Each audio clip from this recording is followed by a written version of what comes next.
ഈ ഒരു വീഡിയോ പ്ലേലിസ്റ്റിൽ നമ്മൾ ഫിഫ്ത്ത് സെമ്മിലുള്ള കമ്പ്യൂട്ടർ നെറ്റ്വർക്ക്സ് എന്ന് പറയുന്ന സബ്ജക്റ്റിനെ പറ്റിയിട്ടാണ് ഡിസ്കസ് ചെയ്യുന്നത്.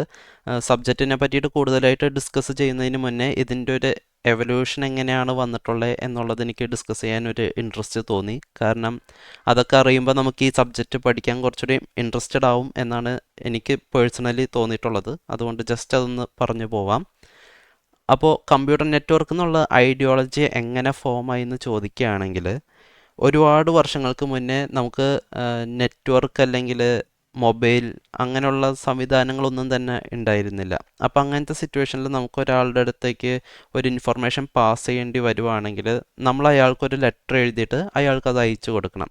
ഈ ലെറ്റർ വേണമെങ്കിൽ ദിവസങ്ങളോളം അല്ലെങ്കിൽ ആഴ്ചകളോളോ അല്ലെങ്കിൽ മാസങ്ങളോളോ എടുത്തിട്ടൊക്കെ ആയിരിക്കും ആ റിസീവറിൻ്റെ കയ്യിലേക്ക് എത്തുന്നത്. അപ്പോൾ ഇതിലുള്ള പ്രശ്നം എന്താണെന്ന് വെച്ചാൽ, ആ ഒരു ഡിലേ വരുമ്പോൾ പെട്ടെന്ന് മെസ്സേജസ് കൺവേ ചെയ്യാനുള്ള ഒരു ബുദ്ധിമുട്ടുണ്ട്. ഇപ്പോൾ മെഡിക്കൽ എമർജൻസി അങ്ങനെയുള്ള കാര്യങ്ങളൊക്കെ ആണെങ്കിൽ നമ്മൾ ഇവിടുന്ന് എഴുതി അറിയിച്ച് ഇയാൾ അതറിഞ്ഞു വരുമ്പോഴേക്കും ഒരുപാട് സമയമെടുക്കും. അപ്പോൾ 1960s ഒക്കെ ആയപ്പോഴേക്കും കമ്പ്യൂട്ടേഴ്സൊക്കെ കുറച്ചുകൂടി പോപ്പുലർ ആവാൻ തുടങ്ങി. ഒരുവിധം എല്ലാ ലാബിലും ഓഫീസിലൊക്കെ ഇതങ്ങ് വരാൻ തുടങ്ങി.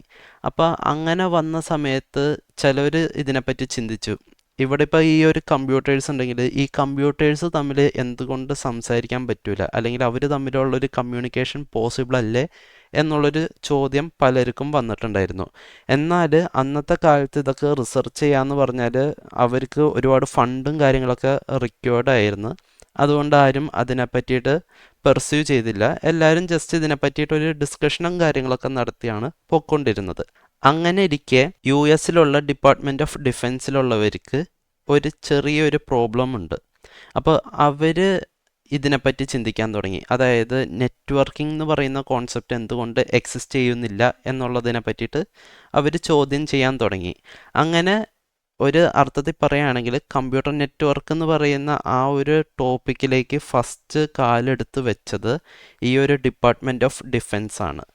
അവരപ്പോൾ എന്താ ചെയ്തതെന്ന് വെച്ചാൽ, അവരുടെ എക്സിസ്റ്റിംഗ് സിസ്റ്റം എന്ന് പറഞ്ഞാൽ ഒരു കമ്മ്യൂണിക്കേഷൻ സെൻറ്റർ ഉണ്ട്. അതിൽ നിന്ന് ഈ യുദ്ധമൊക്കെ നടക്കുന്ന സമയത്ത് ആൾക്കാർക്ക് ഇൻഫർമേഷൻസ് പാസ് ചെയ്ത് കൊടുക്കും. അതായത് നിങ്ങൾ അങ്ങോട്ടേക്ക് പോകണം, എന്ത് സ്ട്രാറ്റജി ചെയ്യണം, അതല്ലെങ്കിൽ ഇന്ന സ്ഥലത്ത് എനിമി അറ്റാക്ക് നടന്നിട്ടുണ്ട്, നിങ്ങൾ അങ്ങോട്ടേക്ക് ചെല്ലണം, അങ്ങനെയുള്ള ഇൻഫർമേഷൻസൊക്കെ അവർ കമ്മ്യൂണിക്കേഷൻ സെൻറ്റേഴ്സ് വഴിയാണ് ഡെലിവർ ചെയ്തുകൊണ്ടിരുന്നത്. അപ്പോൾ ഇവർ ചിന്തിച്ചൊരു പോസിബിലിറ്റി എന്താണെന്ന് വെച്ചാൽ, ഇനിയൊരു യുദ്ധം നടന്നാൽ ഈ കമ്മ്യൂണിക്കേഷൻ സെൻറ്റേഴ്സ് ഡിസ്ട്രോയ് ചെയ്യപ്പെട്ടാൽ നമുക്കൊരു ബാക്കപ്പ് പ്ലാൻ വേണം, അല്ലെങ്കിൽ അങ്ങനെ ഒരു ഡിസ്ട്രോയ് ചെയ്തിട്ടുള്ള സിറ്റുവേഷനിലും വിത്ത്സ്റ്റാൻഡ് ചെയ്യുന്ന ഒരു കമ്മ്യൂണിക്കേഷൻ സിസ്റ്റം വേണം. അത് ഒരു സിംഗിൾ സെൻട്രൽ ഹബ്ബുമായിട്ട് ഡിപ്പെൻഡ് ചെയ്യാത്ത ടൈപ്പിലുള്ള ഒരു കമ്മ്യൂണിക്കേഷൻ സിസ്റ്റം വേണം എന്നുള്ളൊരു തോട്ട് പ്രോസസ്സിലാണ് കമ്പ്യൂട്ടർ നെറ്റ്വർക്കിനെ പറ്റിയിട്ട് ഇവർ ചിന്തിക്കാൻ തുടങ്ങിയത്. അങ്ങനെ ഇവർ ഒരു സീക്രറ്റ് ആയിട്ടുള്ളൊരു പ്രൊജക്റ്റിന് ഫണ്ട് അലോട്ട് ചെയ്തേക്കാണ്. ആ സീക്രറ്റ് പ്രൊജക്റ്റിൻ്റെ പേരാണ് ആർപ്പാനെറ്റ്. ഈ ആർപ്പാനെറ്റ് എന്ന് പറഞ്ഞാൽ നമ്മൾ ഇന്നത്തെ കാലത്ത് ഉപയോഗിക്കുന്ന ഇൻ്റർനെറ്റിൻ്റെ ഒരു മുത്തച്ഛൻ എന്ന് വേണമെങ്കിൽ നമുക്ക് പറയാൻ പറ്റും. ആദ്യ കാലത്തൊക്കെ ആർപ്പാനെറ്റ് ജസ്റ്റ് കുറച്ച് റിസർച്ച് ഫെസിലിറ്റീസും അതുപോലെ മിലിറ്ററി സൈറ്റുമായിട്ടായിരുന്നു കണക്റ്റഡ് ആയിട്ട് ഉണ്ടായിരുന്നത്. അപ്പോൾ സയൻറ്റിസ്റ്റിന് എന്തെങ്കിലും റിസർച്ച് റിലേറ്റഡ് ആയിട്ടുള്ള എന്തെങ്കിലും കണ്ടുപിടുത്തങ്ങളോ കാര്യങ്ങളൊക്കെ കിട്ടിയിട്ടുണ്ട്, അല്ലെങ്കിൽ അവരത് ഫൗണ്ട് ഔട്ട് ചെയ്തിട്ടുണ്ടെങ്കിൽ അത് വേറൊരു സൈറ്റിലേക്ക് ഇൻഫോം ചെയ്യണമെങ്കിൽ അവർ ഈ ആർപ്പാനെറ്റ് ആയിരുന്നു യൂസ് ചെയ്തുകൊണ്ടിരുന്നത്. അതുപോലെ യുദ്ധമൊക്കെ നടക്കുന്ന സമയത്ത് US ഡിഫൻസ് ഡിപ്പാർട്ട്മെൻറ്റ് അവർ കമ്മ്യൂണിക്കേഷൻസ് എസ്റ്റാബ്ലിഷ് ചെയ്തതും അതുപോലെ മിലിറ്ററി സ്ട്രാറ്റജീസൊക്കെ പ്ലാൻ ചെയ്തത് ബാക്കിയുള്ള ഗ്രൗണ്ടിലേക്ക് എത്തിക്കാൻ വേണ്ടിയിട്ട്, ആ ഇൻഫർമേഷൻ എത്തിക്കാൻ വേണ്ടിയിട്ട് അവർ ആർപ്പാനെറ്റാണ് യൂസ് ചെയ്തത്. അങ്ങനെ പോകെ പോകെ സയൻറ്റിസ്റ്റിന് മനസ്സിലായി ഈ ആർപ്പാനെറ്റ് എന്ന് പറയുന്നത് ഈ റിസർച്ച് ഫെസിലിറ്റീസിനും അതേപോലെ മിലിറ്ററി സൈറ്റ്സിനും മാത്രമല്ല അതിനപ്പുറത്തേക്കും എക്സിസ്റ്റ് ചെയ്യാൻ പറ്റുന്ന ഒരു പ്രൊജക്റ്റായിട്ട് അവർ റിയലൈസ് ചെയ്തു. അങ്ങനെ ആർപ്പാനെറ്റ് കുറച്ചുകൂടിയും എക്സ്പാൻഡ് ആയത് ഒരു 1980s ഒക്കെ ആയപ്പോഴേക്കും കുറച്ച് യൂണിവേഴ്സിറ്റീസിനെയും അതുപോലെ വേൾഡ് വൈഡ് ആയിട്ട് നിൽക്കുന്ന കുറച്ച് ഓർഗനൈസേഷൻസിനെയും കൂടെ കണക്ട് ചെയ്യാൻ തുടങ്ങി. അങ്ങനെ ആർപ്പാനെറ്റ് ഭയങ്കരമായിട്ട് എക്സ്പാൻഡ് ചെയ്ത്. അങ്ങനെ എക്സ്പാൻഡ് ചെയ്ത് നിൽക്കുന്ന സമയത്താണ് വേൾഡ് വൈഡ് വെബ് എന്ന് പറയുന്ന ആ ഒരു കോൺസെപ്റ്റ് 1990s അവർ ഇൻട്രൊഡ്യൂസ് ചെയ്യുന്നത്.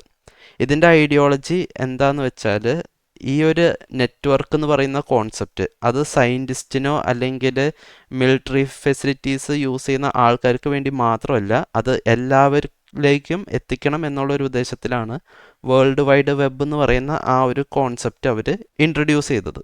അങ്ങനെ പോയി ഇപ്പം എന്ത് പറയാൻ പറ്റും, ഒരു കോൾഡ് വാറിൽ ഡിഫൻസ് പ്രൊജക്റ്റായിട്ട് ഉപയോഗിച്ച ഒരു ടെക്നോളജീനെയാണ് നമ്മൾ ഇന്നത്തെ കാലത്ത് വാട്സാപ്പ് പോലും ഉപയോഗിക്കാൻ വേണ്ടിയിട്ട് യൂസ് ചെയ്യുന്നത്. അതായത് നിങ്ങളിപ്പോൾ വാട്സപ്പ് യൂസ് ചെയ്യണമെങ്കിൽ നിങ്ങൾ ഇൻ്റർനെറ്റിനെ ആശ്രയിക്കുന്നുണ്ട്.